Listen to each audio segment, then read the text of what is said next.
ថ្ងៃនេះដែរនាងខ្ញុំសេណានឹងបង្ហាញបងតាក់ទងអំពីមុខងារថ្មី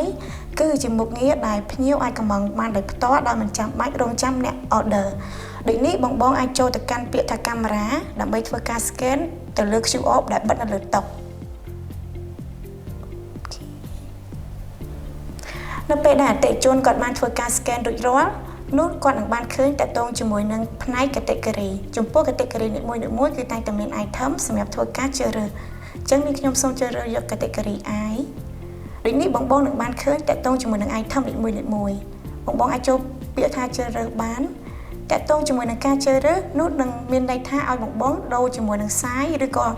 កំណត់ជាមួយនឹង modifier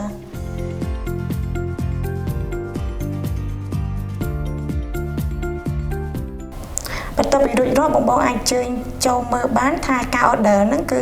មានប្រមាណ order អាចចូលទៅមើលកន្លែងកន្ត្រកអាស្នានោះការកំងនឹងលោតទៅកាន់ផ្នែក cashier បន្តមកទៀតតាក់ទងជាមួយនឹងទិន្នន័យដែលភ្ញៀវបាន order មុនហ្នឹងនឹងលោតអូតូមកក្នុងម៉ាស៊ីនផុសដូចនេះ cashier គ្រាន់តែចុចទៅលើការ order មួយហ្នឹងបន្ទាប់មកគឺចុចពាក្យថា confirmនោះការ order នឹងបានចេញមក